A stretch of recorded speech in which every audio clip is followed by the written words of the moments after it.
But now because the spotlight is on everybody and everybody is so thirsty to be seen, to be heard, everybody's distraction. It's just a whole lot of noise and nobody's really locking in. And, you know, there's a lot of things that you're supposed to grow and develop privately to yourself. Right. But the world is making you feel like you gotta share every aspect of who you are. And then for the entertainment industry, it's just absolutely insane to me that people not only want to see, they feel entitled to every part of your life. Everything. It's like, bro, I'm here for music. Yeah. Just so they can talk about it. Exactly. Because it means nothing to them. Listen, let's sit on that for a second. Exactly. Because I agree with that so freaking vehemently. I feel like at one point I kind of stopped and I said to myself, I didn't sign up for this shit.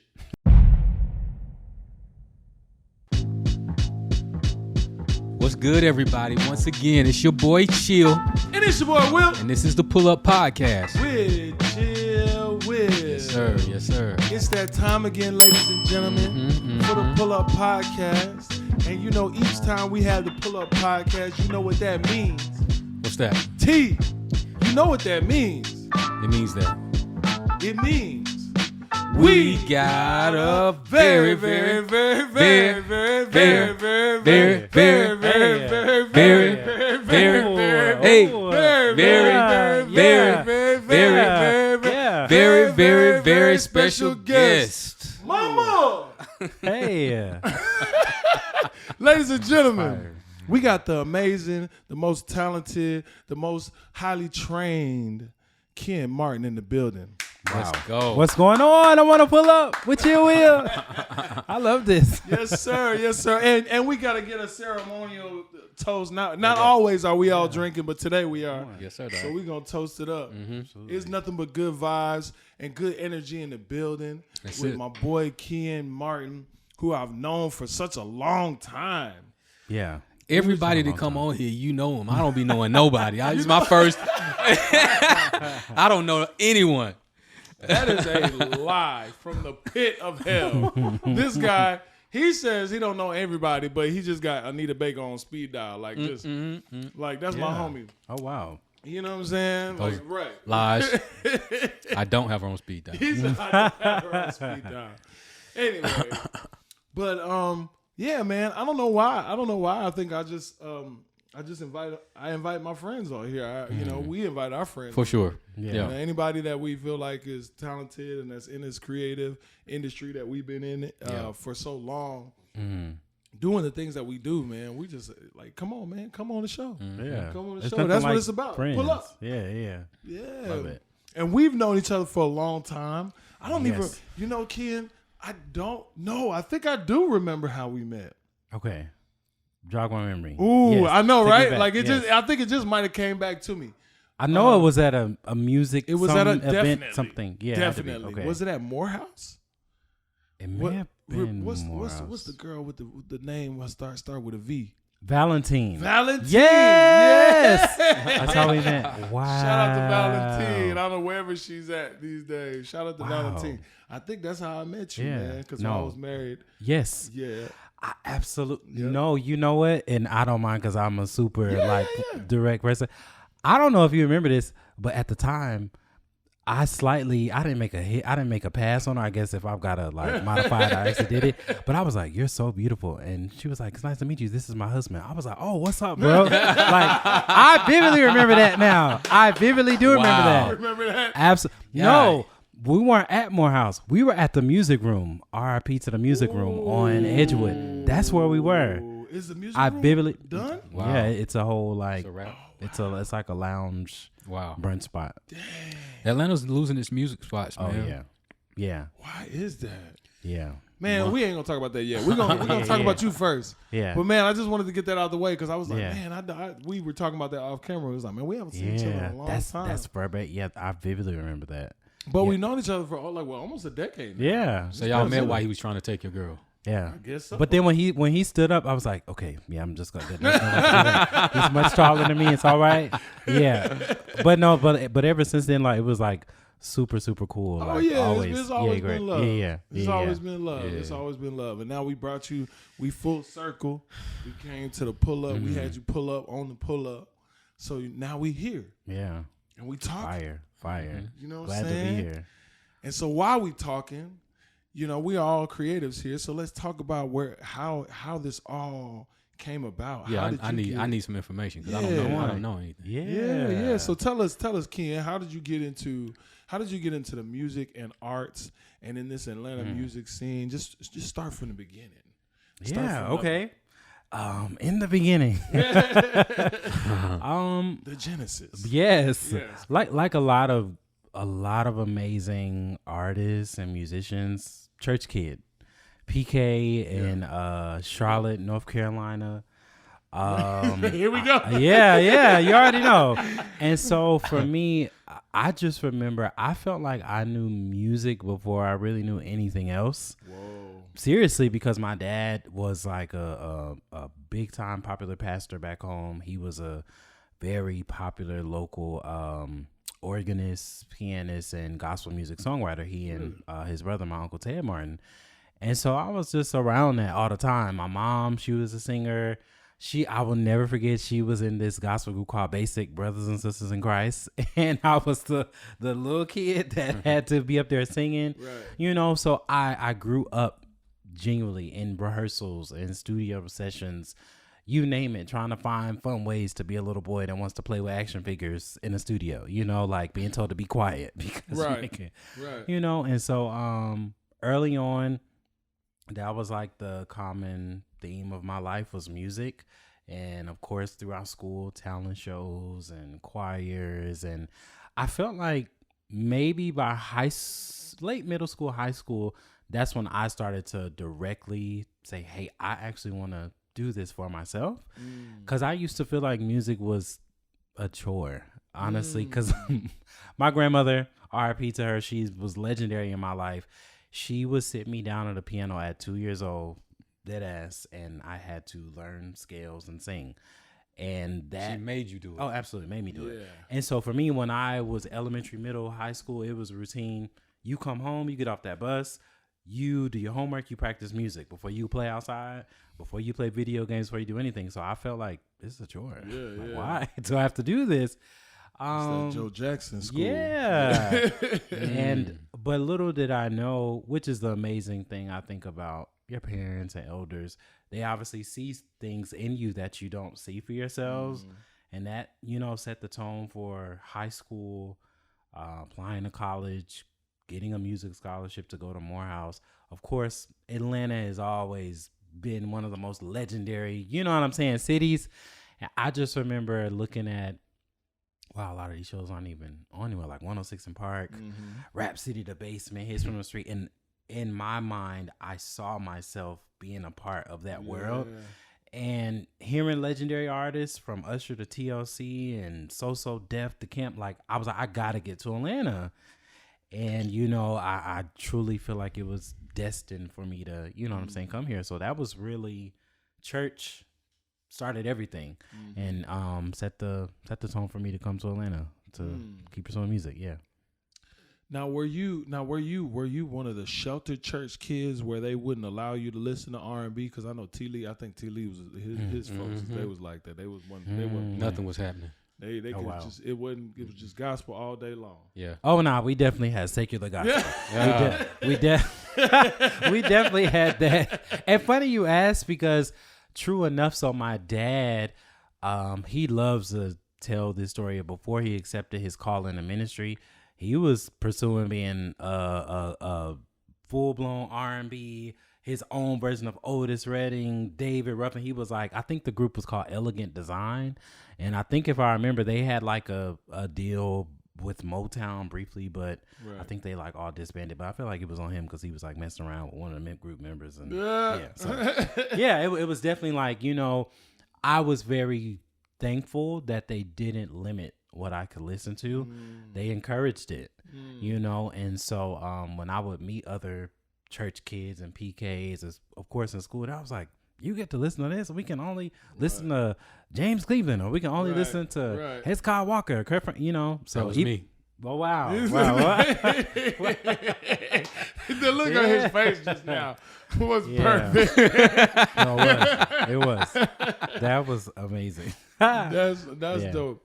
Okay, so your parents were encouraging about allowing you to listen outside of the zone of gospel. So you had a little bit of everybody. Who did you grow up listening to? Who were your favorites? Who were the ones that influenced you the most? Wow, I definitely have to say Stevie Wonder. I was gonna say Stevie's in there. You already know. Stevie's in there. 100%. He's everybody. Even to this day, like he's been one of my greatest influences. And I got to play him recently in this play, which I would love to get into that later. But it just changed. Oh, it was coming. It was so different. Listening to Stevie, trying to study him to emulate him, I was like, this man is freaking crazy talented. Yeah. But so Stevie Wonder, I remember the Clark sisters, Donny Hathaway, Marvin Gaye, Missy Elliott was super huge. Anything with Timbaland. I mean, it was so many artists that I just remember I would literally like inhale their catalogs. And a lot of that was because, which is kind of sad now, when we were, growing up, you would see interviews always on TV or music videos. And I remember being super geeked to see, okay, remember it was either like in the bottom left corner, I think, or sometimes in the top right, where you would get like the artist name, the name of the record, the record label. I would literally write all that stuff down. Oh, wow. And when I would go to the library before we had like the internet and all that at the crib, I would like Google. Yahoo was actually more popular than Google at the time. Yeah, bro. But I would Yahoo all that stuff, and that was how I would start to learn about artists and musical style. So old school record liners. Oh yeah. Oh my God. I love that. I love doing that. So singing is the thing. The music, the musicality, the playing. That's your secondary. Would you say? Okay. Yeah. Okay. Yeah. Okay. But it's funny because going back to my grandma, when she would sit me down, it was like, you have to sing this and you have to play this. But I would just cry at the piano because I like the microphone. I always love holding the microphone. But I feel like piano at first was so boring to me because I was like, I don't want to. I like moving and what I'm saying. I guess being the center of attention. But when I turned like 12 and 13, I think that I was watching. It was either something with like a Quincy Jones interview or Aretha Franklin. And I was like, whoa, like some of these artists, they're playing, you know? And then of course Stevie, and I was like, wait, I need to like get back into this. So yeah. It'll give you the little battery in your back and be like, hold on, wait a minute. Absolutely. But I get that though. Absolutely. I get that. Like, oh, let me play. I was like that for a time, and then I was like, bro, I can't do this no more. I gotta be free. It's a real thing. Yeah, it's a real thing. It's a real thing. So we've talked about your musical influences, and we've talked about kind of like how you've gotten there. So where do you see yourself now as in music? Like, where do you see your like, where are you? What space are you in? Because I know you just dropped an EP. Not too well, I don't want to say just dropped, but you know what I'm saying? It's been out for a little while now, called Neutral. Yeah. So let's talk about that. Like, what led to Neutral? That really came from kind of what we were talking about earlier, the pandemic. Like when we all had to just sit our asses down against our will. Right. I just remember there was so much room for creativity, so much room to hit up the homies. Everybody is just like, okay, bro, let's just be creative. Right. And I've always valued in a very rigid way. And I say rigid because sometimes I used to hate that I looked at it like this, but I always value the caliber of an album or an EP, as my dad taught me, this is an LP, or how we say this is an 8-track tape. I remember when they would tell me about, whatever you put on this, it's got to be good, from start to finish. And so, no shade to any artist out there, but I was never an artist that wanted to fast track album or an EP. And so when the pandemic hit, I just remembered I had a lot of ideas, different melodies, certain songs that were finished, but I was like, I just want to be free and let's create. And I wanted to approach this very old school, where I invited all of my musician homies in real time. Let's just play and jam and pop out. And so before I knew it, one of my good friends, he was like, bro, just the energy of these records, have you thought about making this, you know what I'm saying, a thing? And I was like, oh, I don't know. That makes me kind of nervous. That's a lot of pressure.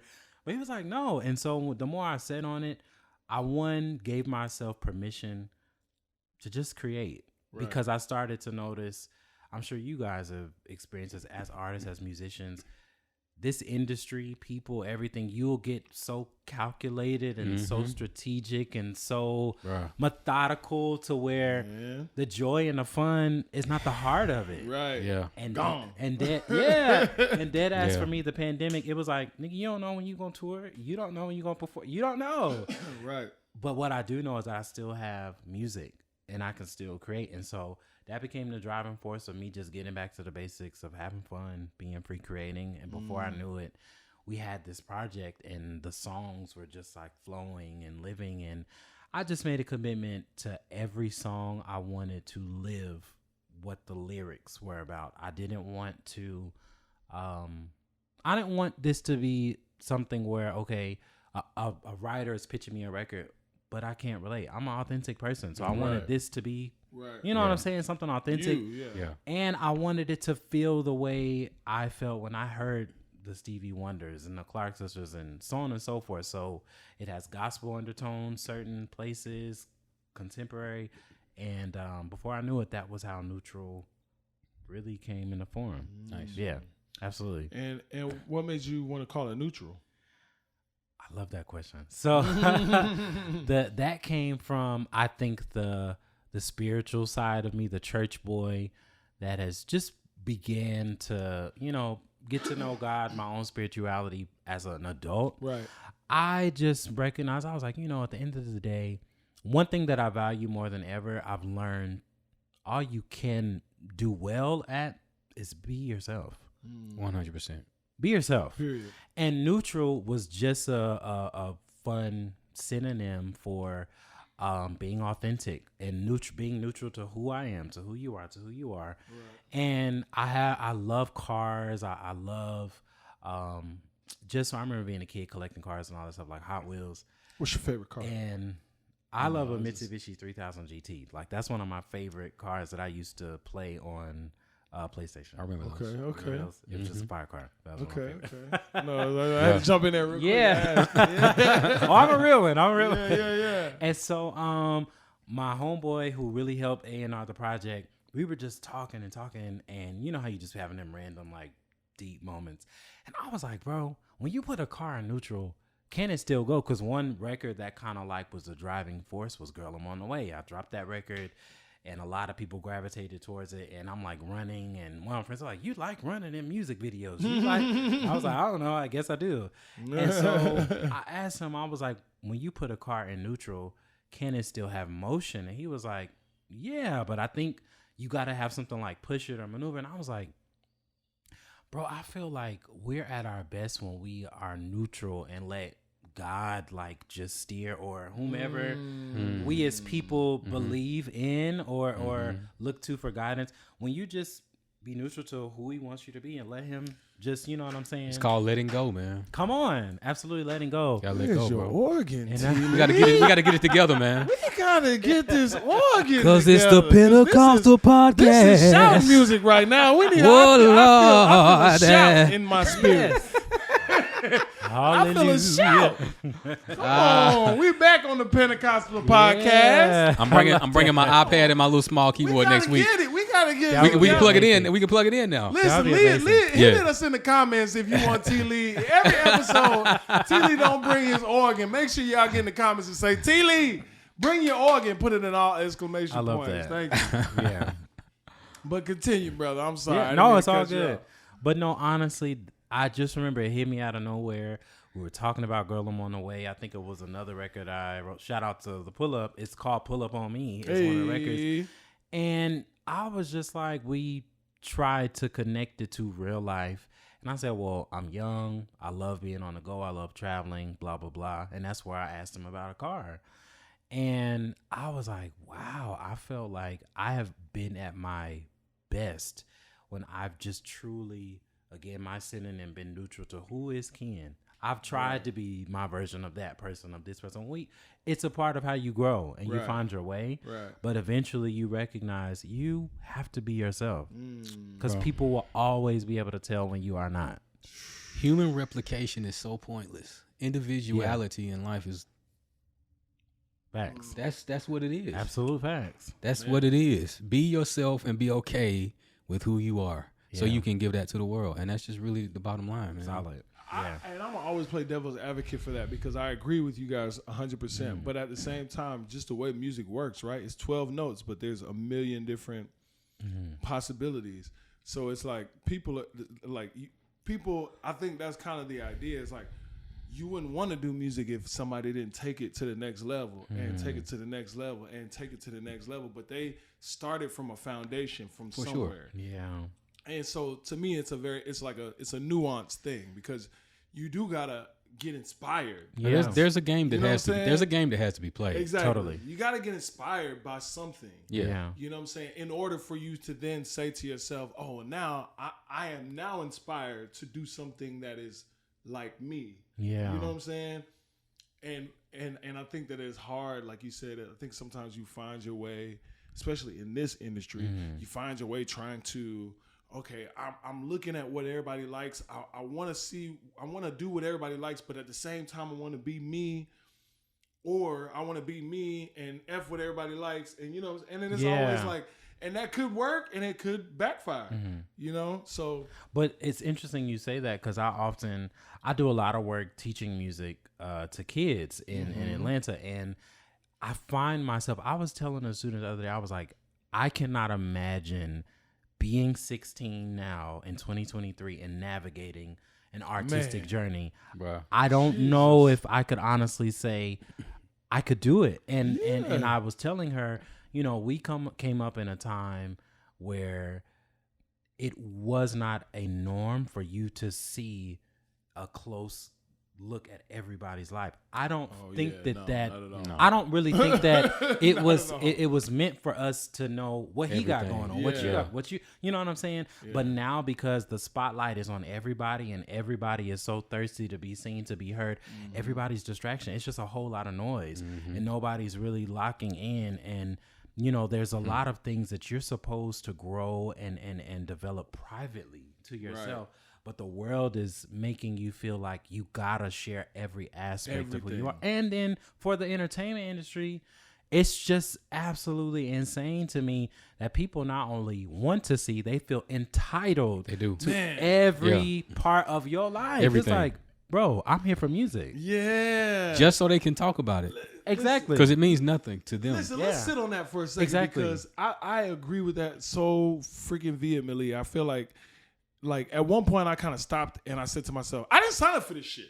Yeah. Like I didn't sign up. Facts. Like I didn't sign up for all this social media. Like I didn't like, and I know that I don't want, without trying to sound like the old guy, like because I'm not. I get it, and I enjoy aspects of it, but at the same time, I'm very much of the mindset. Like I went to Niagara with my band, and it was like, bro, I'm in my Niagara. Everybody's like, make sure you get photos and pictures and post and da-da-da. And I'm like, nigga, can I enjoy this shit? I'm in Niagara. No, facts. You know what I'm saying? With my band, I just want to soak it all in. Rather than like have to see it through the lens. I'm there. No, facts. You know what I'm saying? Why do I want to see it through the lens? Facts. And if I can just, you know, piggyback off of what you said, that literally true story. Right before COVID happened, 2019, I was blessed to do a European tour where we toured, like, I think it was 20 some cities maybe in Europe, and we spent a lot of time in Italy. Right. Very similar to you. I will never forget this moment. I was in my hotel in Rome. We had like a 3-day residency show. I was just super excited. But the Wi-Fi wasn't Wi-Fi enough for me. And I just remember I kept trying to log on to Wi-Fi, ask the concierge for another Wi-Fi. And every time I was just trying to refresh. And I promise you, and I can't get away from it because I'm a church kid, but it was like God himself was like, why are you checking for what is back in Atlanta? Do you see where you're in Rome? Look at where you at. Nobody Look in where your I have family. brought you. Yeah, and when I say that changed something in me in 2019 that I carry with me every day, it's like I'll be damned if I'm going to let a social media, a AI, or whomever force me to feeling like I have to live my life in a way where everything that I'm doing is for the people and none of this is just for me. Yeah. To be the vessel soaking in and live it. Absolutely. You know what I'm saying? Like we get the marketing, like you said, Yeah. we get the content, but it's like, bro, like there's so much of this life that we need to consciously live. The word is balance. Come on. Yeah. balance. Facts. Balance. Nothing is. It's like everything has its place, man. But we overindulge in so much. Absolutely. Society overindulges in so much, and the balance is getting completely lost. Oh yeah. Sheesh. Speaking of balance, let's balance this checkbook. Get these bills paid. Segue. You like I said? I love that. We're gonna be right back on the Pull Up Podcast with Keeyen Martin. Yeah. And we having an amazing conversation. We'll be right back. What up, everybody? Are you getting married, or do you know somebody that's getting married?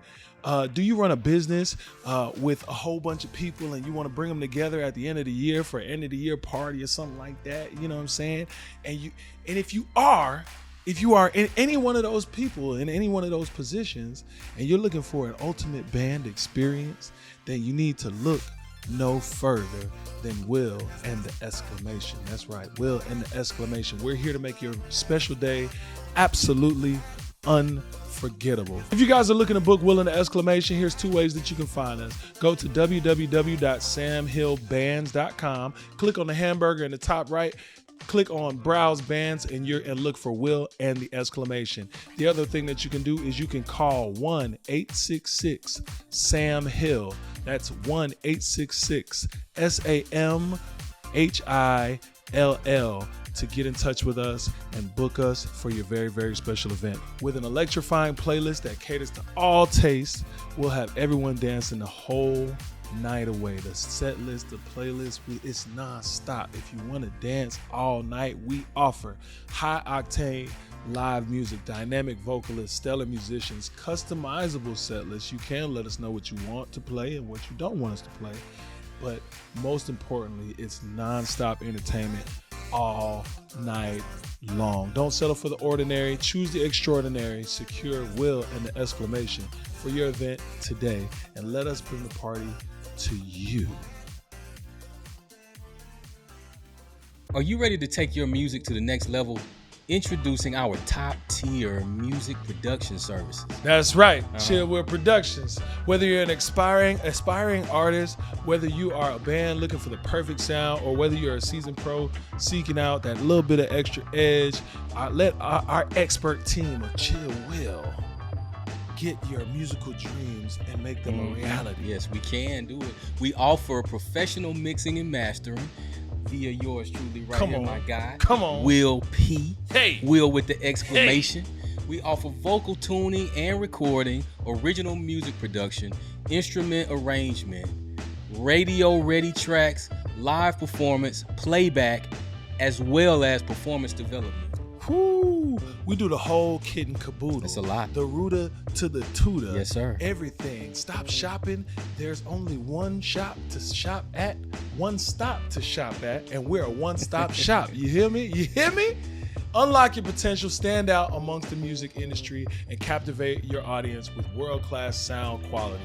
Don't wait any longer. Contact us at chillwillproductiongroup@gmail.com or write on our Instagram at the Pull Up with Chill Will. Yeah, man. Get your sonics right with CHILLW Productions. That's the way to do it. That's it. Yo, it's your boy Will. And make sure you check out my latest single, 9 to 5, on all digital streaming platforms. That's right, it's 9 to 5 by your boy Will, produced by CHILLW Productions, written by Davis Chris and your boy, yours truly as well. We got some great dope musicians on the record with us. It's a dope bop, it's a great feel, it's a vibey song, so make sure you listen to it today. Stream 9 to 5 right now by Will. So Keeyen love the kids. Yes. Keeyen love the kids. Love the kids. Keeyen love the kids. Ken, why you love the kids? Man, I just see myself in children. I mean, we all should, because we were, right. you know, somebody's child. Absolutely. And for me, it started really when I was in college. Mm-hmm. I would have people ask me, bro, can you take me to the practice room? Can you help me with my voice? And I'm like, what? You want me to help you? And I started to just notice that I had a knack for like zeroing in on whether it was a technical thing with a voice or, you know, a projecting thing. And people are like, oh, wow, I love this. I sound better. And so that kind of birthed me wanting to like vocal coach or music teach in a way. And my mentor, when I would come back home, most of my summers, performing arts organization I grew up in called Inspire the Fire. Shout out to them. They're in Charlotte. Amazing. Okay. He was like, you gonna teach the choir? I was like, what you mean? He was like, you gonna teach the choir? I was like, all these people are my friends. They're gonna be like, who are you? Why are you teaching? Right. And so that was literally how it started. Wow. And I think when there was a presentation done in my music seminar class, never forget senior year, it was about, okay, going into underserved communities. I always loved the verbiage they tried to say, you know, for basically the black people that ain't got no money, which I get it. But it's like when we did a session there, it was so life-changing to look in the face of a child and like they have no music in their classes. I was like, wait, what? I have a problem with that, because music classes were my favorite, you know? And so it was then that I just made a personal commitment to whatever I can do in my artistic journey to always pay it forward and give back. And so it has duly become a great passion, because we know, you know, it's all talent is always going to just come in waves. But what is lost, a lot of early music education and the institution of church is very different now. Most of these kids, they don't know what a youth choir is. They don't know what, you know, none of that. Yeah. And it's not serving them well, because a lot of people, all they can do is a 30-second Instagram, a 30-second TikTok. You put them on stage with a mic and it's like lost. Ooh, man. Can Lost. I give you a quick come on. I got a friend of mine named Chris Mitchell. He was on the show. Shout out to Chris. He's a saxophonist. He's really big on TikTok. And at some point he got invited to like a TikTok's, like it's like a TikTok expo basically. Like they brought all the influencers that are signed to TikTok in some sort of way, because you know TikTok signing niggas now. Yeah. So that are signed to TikTok, they brought them together for an award show. And they wanted all these TikTok artists to, you know, to do like their thing on stage. And Chris was like, man, nobody. All these kids just trash. I believe it. Got millions of followers, all of them trash. They ain't got because they have no stage experience. None whatsoever. They making 30-second clips, like you said, but they have the option to do as many takes as possible. Yeah, so they get it right. Absolutely, they get it right, and then they got all these editing tricks that they add and stuff that actually contribute to making it interesting. Yeah, presentable. They can't just do. Yeah, like. We come from that. Yeah, absolutely. Like you better get on this. Like you said, your grandma said, you better practice. Yeah, practice and you better do it right. And you better do it right. First, look. You better do it right. First album that the band did. First album we did in 2014. We got a 10-hour block and recorded all the songs in that one 10-hour block. Wow.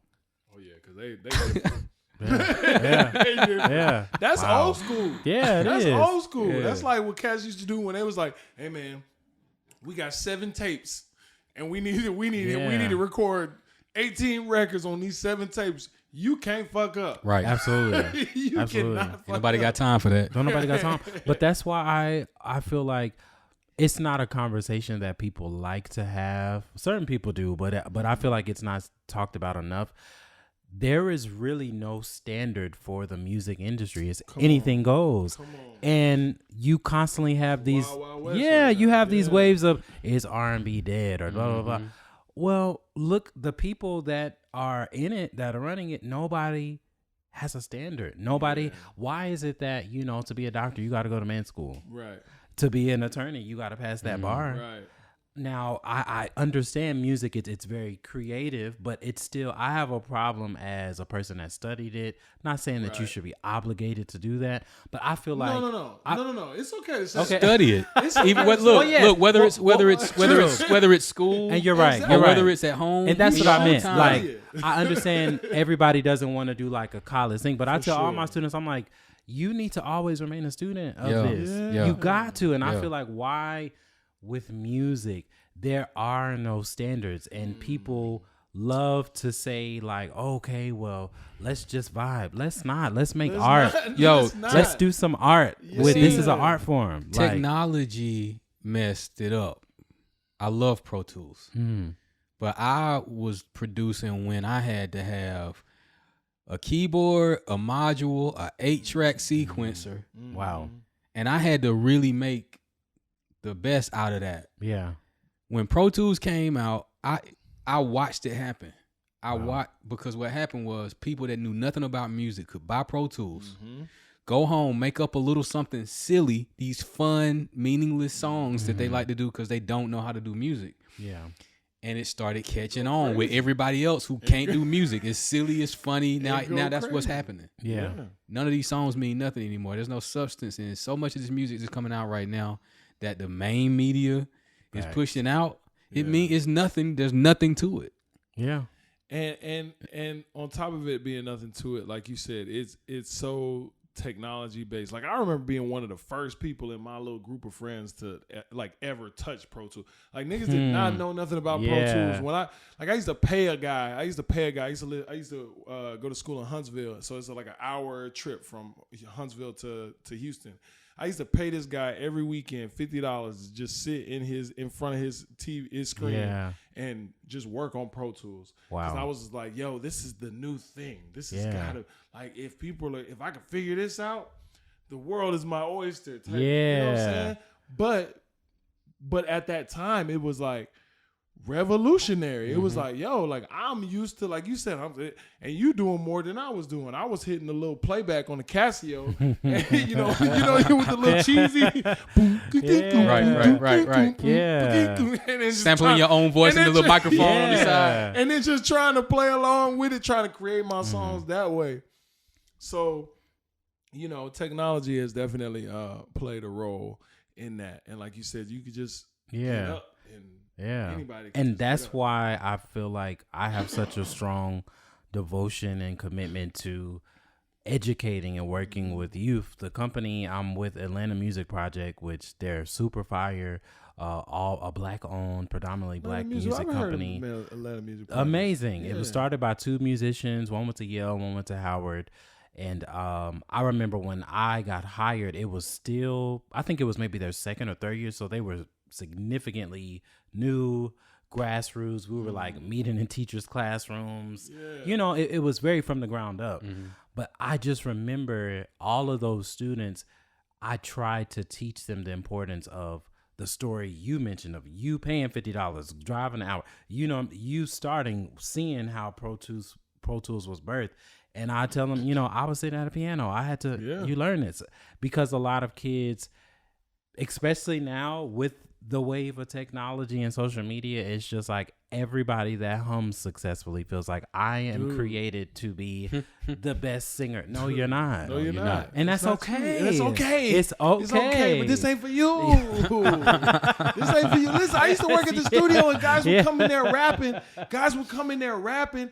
And could not keep the time whatsoever. And they you know, they trying to say, oh yeah, that's the shit that these niggas do. No, I'm sorry. No, I'm sorry. That's not Your it. off-time rapping ass sounds trash to me. It does not sound good. I'm sorry. Yeah.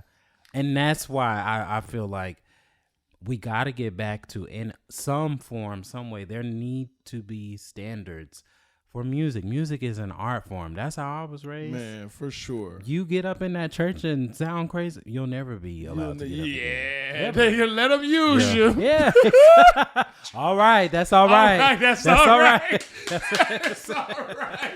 See, the thing about back then too, though, is the music that was in the mainstream was, you know, you had your Stevie Wonders, you had your Isley Brothers, you had your Michael Jacksons, you had your Whitney Houstons, you had all these really accomplished and talented artists that the main labels were pushing. 100%. They don't push artists like that no more. And and when you said earlier, you was like, man, we go through these phases where people are like, oh, R&B is dead. Man, you know what I found out listening? I don't want to put out. I don't want to sound like a hater, but I want to put out somebody else's podcast, but I don't at the same time because we got a podcast. Watch us. Don't hate, man. It's anyway, okay. No, I'm not gonna hate. But the R&B Money podcast, man. Yeah. Shout out to Tank. Shout out to Jay Valentine, man.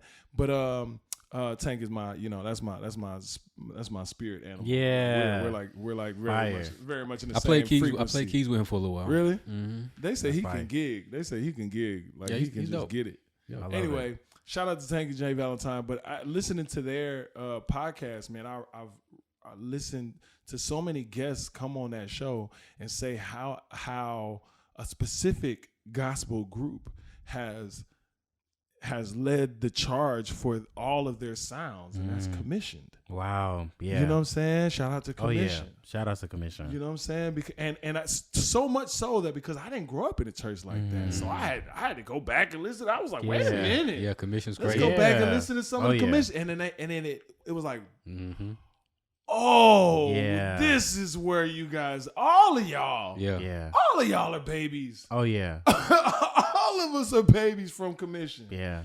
100%. Like, and it's wild just hearing it. But you say, okay, where's R&B gone? Well, where's our Commission? Wow. Like, who's doing that? Yeah. Who's doing anything like that? You know, I feel like in a way it's kind of a double-edged sword because I remember seeing interviews of a lot of thriving A-list recent artists where they're so far removed from their own music history. You know, I remember being so upset. It wasn't too far ago, but it was some Super Bowls ago when Missy Elliott was brought on by Katy Perry. I don't know if y'all remember that, but it was on social media. People like, she's a new artist signed to Katy Perry. I was like, wait, excuse me? What? I will never forget that. What? Y'all don't remember that? Missy? Yes. People thought that she was a new artist signed to Katy Perry because Katy, you know what I'm saying? That bothered me so much because it's like a lot of current artists, it's becoming just a whole generational thing. Yeah. Nobody gives reverence to history. Nobody really does their research. Yeah. We used to have to take a class. Yeah. I had an A in that class. Yeah. And there was a history. Nothing against him. Dope guy, dope songs, but I don't know if y'all peeped. It was an interview with Khalid and Quincy Jones. Y'all need to watch that interview. Very interesting. There was a conversation where imagine Quincy, which he's Quincy. He pretty much was like, "How do you not know these scales and you do this?" And I was like, exactly. Listen, you need the OGs to hold you accountable. You know what I'm saying? But it's just interesting because a lot of young people, they don't care. They don't care. They just want to get it done. Yeah. That's what made me like. I wanted to leave the studio. I wanted to work in the studio so bad, and I got to the studio, and I was like, none of you niggas is musicians. Facts. Like, what's going on? Like, why am I the best musician in the room right now? Like, every single time somebody sit down in this booth, I'm like, and they're like, oh, and they start singing something. I'm like, bro, you're like 4 or 5 cents off. You know what I'm saying? Yeah. And they're like, no, I sound good. No, you don't. You don't sound good. No, I sound good. And I'll pull them out the booth. No, come here. Let me show you. I'll pull the tune up and be like, see this? This is the note that I'm telling you is off. It's off, bro. You have to sing this. Meaning that you need to go to a practice room and practice a while. So when you get here, you can execute. Exactly. Yeah. Come on, that's the teacher. Yeah. Absolutely. Oh yeah. We'll waste the time. It's not gonna happen. So last thing about the teacher. So I know you've taught these children. What is the age range? Oh, it's pretty much K through 12. I have a few like college level and adult clients that I just teach privately. But yeah, K through 12. I just love it's interesting because people are like, how do you have the patience for it? But for me, I'm like, sometimes it's easier to work with kids than adults. Sometimes I was gonna ask you if do you have a favorite age? Oh yeah, I love elementary. Like I teach an ensemble an adorable group of kids. I don't have any of my own yet, but they give me great training for when that day comes. But they are kindergarten through third grade choir, and it's about 30 of them. And I have to show y'all some videos, but I literally am teaching them how to hold a music score and to follow along with me, to just teach them this is how you learn to read music. Right. And they can tell you what a measure is. They can tell you what a treble clef is, a quarter, a whole note, you know. And for me, it's like, that's how I was raised, you know. And that's so, amazing. Yeah, I love elementary.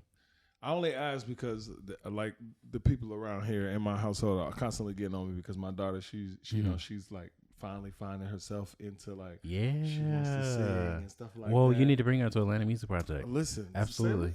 Say it's a free program. Absolutely. Really? Oh, it's free. It's for me. It's literally it's right in the heart, strategically placed in the West End, because we want to reach, you know, kids that don't have any resources. So it's right off of Deal Avenue, Sylvan Road. I think families just pay like a $20 registration fee, but the whole program is free. They do ensemble training. I have a academy, which is basically like applied private lessons program. And I mean, it's not just babysitting. You're learning, and they're performing regularly. And I mean, it's a beautiful place. Yeah. That's dope. And you make them practice right. Oh, absolutely. I don't play any games. Yeah. Especially with the little ones or the seniors. You haven't practiced. Go across the hall and practice your skills, then come back. Yeah. I had to bring down, have to take Destiny out there. Yeah, absolutely. That's dope. We should take Destiny and Dylan. Yep. And then we should make it a whole thing. We make sure Keeyan's there. We absolutely. Bring the cameras. And we just do a whole. No, we should. They would love that. And I would love to invite you guys to even come and impart your experiences, because for sure the kids really need it. Like when I say that their points of reference of what is it to build a career, I will ask them, even our senior students, which are like the high school, how many of y'all want careers in music? Every hand goes up. None of them have a real perspective of what that looks like. Right. You know, do you really? Yeah. So I sincerely ain't for the faint of heart. Yeah, it's not. I want more people to come and, you know, just share. So we got to make that happen. I would love that. Yeah. I'm down. We will definitely make it happen. Yeah. Good things are happening. Hey. Man. So, okay. The tour. I was gonna say, I was like, we got a couple more things that we got to get up off our chest. So let's talk about the tour. Keeyan, you're on tour right now. Yeah. Or are you? Is it right now, or are you getting ready? It's like a bunch of spot dates. But okay, got you. Yeah. It's your tour. I was gonna say. Well, it's mine, and then I'm doing a lot opening for Keisha Cole and Bobby V. Nice. Okay, very cool. Yeah. Shout out to Keisha Cole. Shout out to Bobby V. Okay. I also saw that you got a show with Anthony Hamilton. Yeah. Have you had one before with him? Yeah, I had one before in Philly. And how was that? That was amazing, because, you know, he's from the hometown, Charlotte. He's like walking soul.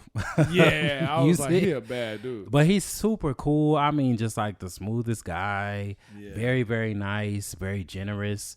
And that's been something, you know, I've always loved. It's almost like you'll be a new artist forever until when you break mainstream and you're still a new artist. Right. Then, you know, but I welcome it, because I always try to learn something for any artist. Now, certain artists, you know, they not really personable. So it's like, okay, bet. But thankfully he is, you know, so it was just a lot of fun to, you know, watch a man blaze the stage and women go crazy, fellas turning up. And I'm like, this is Charlene. Right. Like, you know, to see that in real time, because he definitely, I mean, he has a niche that he has rocked for years, and it's always fun. Yeah. Shout out to Anthony Hamilton and the Hamiltons. Were the Hamiltons there? No, so that's why I'm hoping one of the, because they've actually, I think, kind of branched off, and they're their own entity now, which is dope. Yeah. Shout out to the Hamiltons. Yeah. Anthony Hamilton. That first album that he had, his debut album. Yeah. It escapes me right now what it was called, but I think was it coming from where I'm from. Yeah. Coming absolutely. from where I'm from. Yeah. I'm from. Shout out to Anthony. Shout out. Yeah, man. Keeyen, tell us where everybody can reach you. Tell us where we can hear more about you. Tell us where we can keep up with you. All that good stuff. Definitely. Well, I have a very unique name. A lot of the country people, they think that it's just Ken, Keeyen. But shout outs to my mom. She was very clear with me as a little boy. You need to tell people how to say your name right. Because all you got in this world is your name. Come on now. That's a black mama. That's a good black old mama. Yeah. But it's all the same on all social media. KEEYEN, Martin, Martin. But Instagram, Facebook, YouTube, website, KeeyanMartin.com. Very reachable. I'm on social media, but kind of like how we were talking earlier, I'm just learning. It is not going to take the reins of my life. So I'm not even one of them people, no shade to anybody that announces their departure. I'm not going to click on it. Listen, if I don't want to get on, there it is. It's very simple to me. But, I get on it when I feel it. All social media, search my name on music platforms too to check me out. Yeah. Social media is not real life. All music platforms, of course. You got you got the EP out. Yeah, right? Neutral. Yeah, it's on all music platforms. So we want everybody to go check out Neutral. Yes, sir. Yeah. We want everybody to follow Keeyen Martin. Blow him up. Come on. Blow him up on all socials. And when he comes to your city for a tour, either with Anthony Hamilton, I want to say Anthony Hamilton's, Anthony Hamilton, Keisha Cole, and Bobby V. You know what I'm saying? Because he big time. Pull up. Pull up. Make sure you pull up. Keeyen, it's been a pleasure with you, man. Absolutely. Oh, likewise. It's been a pleasure. Thank you for showing up, man. Thank you for being here with us. Absolutely, man. You are welcome to the pull up. Literally pull up. That's why we call it the pull up. I love it. Pull up, it's just a hang, man. Yeah. We just want to chop it up because, like I said, we known each other for almost 10 years. Absolutely. Ain't really sat down and talked in almost 10 years. Truly. So it's good to kind of finally get back to doing what we used to do, man. Likewise, bro. Thank y'all for having me. Absolutely, man. Yes. Thank you for having us. Yes, sir. Or thank Appreciate you for bro. coming, rather. Yes, thank you. And ladies and gentlemen, you know what time it is. Chill. Let's sign them off. It's your boy Chill. And it's your boy Will. And this is the Pull Up Podcast. With Chill Will. Yes, sir. Hey, you know what time it is. See y'all next Tuesday. Ciao.